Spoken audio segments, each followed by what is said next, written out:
Welcome friend. तो आज की इस वीडियो में हम बात करने वाले हैं डिमांड के बारे में। डिमांड हमारी इकोनॉमिक्स में एक बहुत ही इम्पोर्टेंट एंड एक बेसिक सा चैप्टर है, तो आज हम इसके बारे में डिटेल में बात करेंगे। तो सबसे पहले हम देखते हैं डिमांड हमारी होती क्या है, जिसको हम हिंदी में बोलते हैं मांग। तो सबसे पहले डिमांड का मतलब क्या होता है। सबसे पहले हमारे पास हम दो टर्म्स लेते हैं, एक तो हमारी डिज़ायर होती है, नेक्स्ट हमारी होती है डिमांड। अब डिज़ायर और डिमांड में हम अगर इनको हम कंपेयर करें, इनमें डिफरेंस की बात करें, तो हमारी जो डिज़ायर होती है, मान लीजिए फॉर एग्जांपल हमारे पास हमारी की जो डिज़ायर है इसको हम हिंदी में इच्छा बोलते हैं और डिमांड को हम मांग बोलते हैं। मेरी एक डिज़ायर है कि मैं मान लीजिए एक फॉर्च्यूनर लेना चाहता हूँ, लेकिन मेरे पास मनी नहीं है, मेरे पास पैसा नहीं है, लेकिन ये लेना चाहता हूँ मैं। तो ये मेरी ओनली डिज़ायर है, क्योंकि मैं लेना तो चाहता हूँ लेकिन मेरे पास उसे लेने के लिए पैसा नहीं है। तो ये मेरी जो मांग नहीं है, ये मेरी डिज़ायर बन जाएगी, ये केवल मेरी एक इच्छा ही है। इसके साथ हम अगर उल्टे देखें कि मेरे पास अगर मनी भी है और मेरे पास उसे खरीदने के लिए पैसा भी है और उसे मैं खरीदने के लिए तैयार भी हूँ, जो मेरी डिज़ायर है, मान लीजिए कोई गाड़ी है फॉर्च्यूनर, तो उसमें खरीदने के लिए मैं तैयार भी हूँ, तो ये मेरी डिमांड बन जाएगी, क्योंकि मेरे पास ये पैसा भी है और उसे खरीदने के लिए मैं तैयार भी हूँ, क्योंकि ये डिमांड की कंडीशंस को पूरा कर देगी। अब डिमांड की जो कंडीशंस होती हैं जिनसे मिलकर ये डिमांड बनती है, अब हम वो देखते हैं, जिसकी डेफिनेशन सबसे पहले दी हुई थी हमारे डॉक्टर अल्फ्रेड मार्शल ने, जिनकी डेफिनेशन बहुत ही ज़्यादा पॉपुलर है हमारे डिमांड में।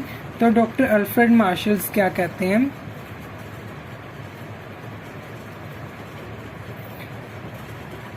डॉक्टर अल्फ्रेड मार्शल के अकॉर्डिंग डेफिनेशन है हमारी डिमांड की, जब कंज्यूमर की बाकी बातें समान रहने पर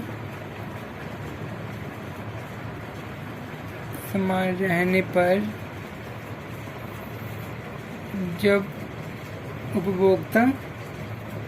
कंज्यूमर किसी वस्तु को खरीदने के लिए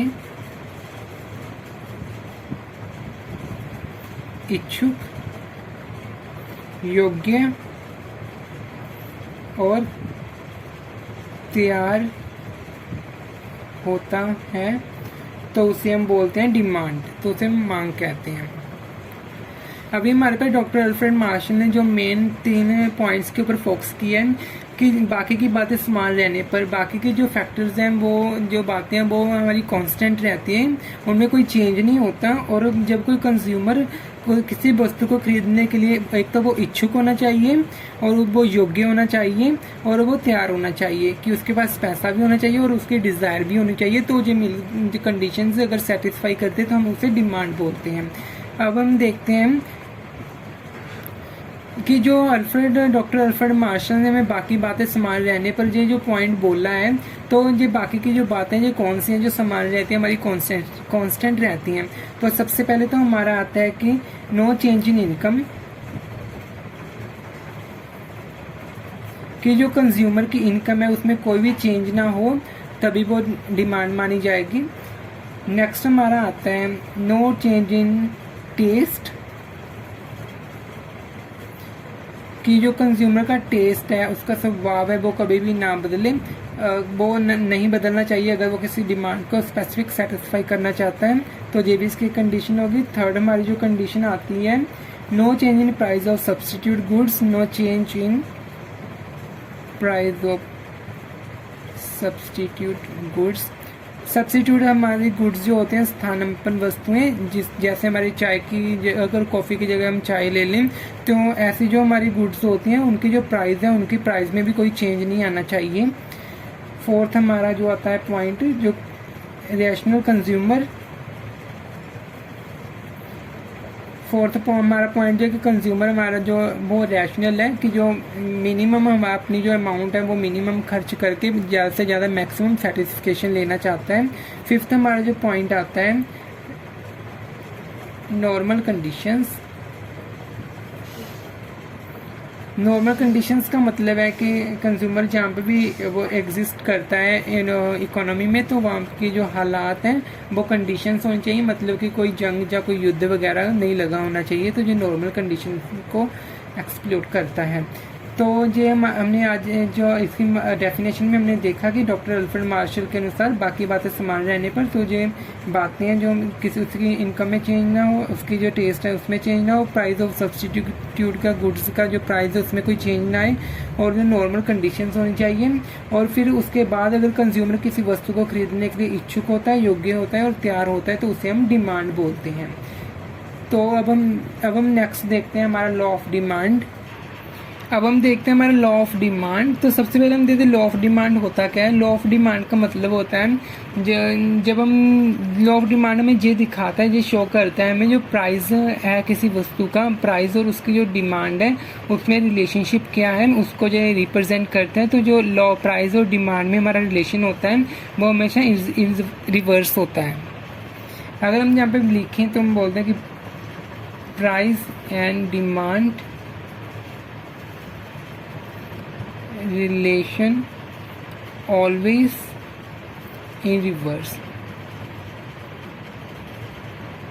तो अगर हम डायग्राम के रूप में देखें, जो हमारा ऑलवेज हमने यहाँ पे लिखा है, जो इसका रिलेशनशिप होता है प्राइस और डिमांड में हमेशा रिवर्स होता है, लेकिन जहाँ पे ऑलवेज जो हमारी मेरिट्स गुड्स होते हैं उनके ऊपर ऑलवेज लागू नहीं होता। तो इसी का अगर इंक्लूड ना ही करें तो ठीक है। हमारा जो प्राइस और डिमांड में वो रिलेशन है हमेशा इनवर्स होता है। तो अब हम देखते हैं हमारे इसको शेड्यूल में देखें तो हमारे पास सबसे पहले दो शेड्यूल होते हैं। एक तो हमारा इंडिविजुअल शेड्यूल होता है, इंडिविजुअल डिमांड शेड्यूल। नेक्स्ट हमारा होता है मार्केट डिमांड शेड्यूल। सबसे पहले हम इंडिविजुअल डिमांड शेड्यूल की बात करते हैं। इंडिविजुअल डिमांड शेड्यूल में मान लीजिए हमारे पास यहाँ पे एक प्राइस ले लिया हमने फॉर एग्जांपल, और यहाँ पे हमने डिमांड ले ली। मान लीजिए प्राइस पहले था हमारा 5 रुपये, तो एक आइसक्रीम की जो डिमांड थी वो 3 थी। इसके बाद प्राइस बढ़कर 10 हो गया तो आइसक्रीम की डिमांड वो 2 हो गई। इसके बाद प्राइस बढ़कर 15 हो गया तो जहाँ पे डिमांड 1 हो गई। तो अभी हम जो लॉ ऑफ डिमांड के अकॉर्डिंग हम देख रहे हैं, हमारा अगर प्राइस में इंक्रीज़ हो रहा है, प्राइस बढ़ रहा है, 5 से 10 हुआ तो हमारी जो डिमांड है वो डिक्रीज़ हो रही है। डिमांड हमारी 3 से 2 हो गई। तो ये हमारा इन्वर्सल रिलेशनशिप है प्राइस और डिमांड में।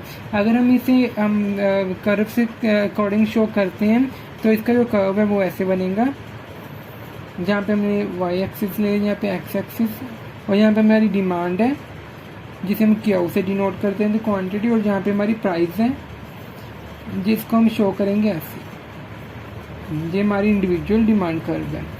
इसी के साथ अगर हम सेकंड की बात करें हमारी मार्केट डिमांड शेड्यूल को, मार्केट डिमांड शेड्यूल में हम पूरी मार्केट को कंसीडर करते हैं। जैसे मार्केट में हमारे बहुत सारे कंज्यूमर्स होते हैं, तो मान लीजिए हमारे पास यहाँ पे 3 कंज्यूमर है, A consumer B and consumer C, और यहाँ पे हम मार्केट लिख लेते हैं टोटल फॉर एग्जांपल। और तो हमने यहाँ पे प्राइस ले लिया, इधर मार्केट ले लिया, और मार्केट में हमारे कंज्यूमर हमने 3 ले लिए, A B and C consumer. तो सबसे पहले मान लीजिए हमारे पास प्राइस है जो 1 रुपीज़ है, और यहाँ पे जो डिमांड पहले कंज्यूमर ए की है वो 10 थी, और बी की थी जो हमारी 6 थी, और सी की 5 थी। इसके बाद अभी डिमांड प्राइस जो हमारा है वो किसी वस्तु का वो हमारा हुआ है 2 हो गया है, और यहाँ पे इसकी डिमांड है वो 9 हो गई, इसकी 5 हो गई, और इसकी 3 हो गई। इसी के साथ अगर प्राइस इंक्रीज हुआ हमारा 3 हो गया तो इसकी डिमांड 8 हो गई, 4 हो गई और 2 हो गई।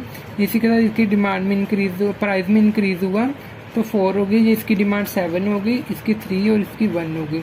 अब हम अगर यहाँ पे मार्केट की बात करें टोटल मार्केट की, तो यहाँ पे 3 कंज्यूमर है, इनको हम प्लस कर लेंगे सबकी डिमांड को। जहाँ पे इसकी 10 डिमांड, इसकी 6 और इसकी 5, तो हम जिनको टोटल करेंगे तो हमारा 21 आ जाएगा।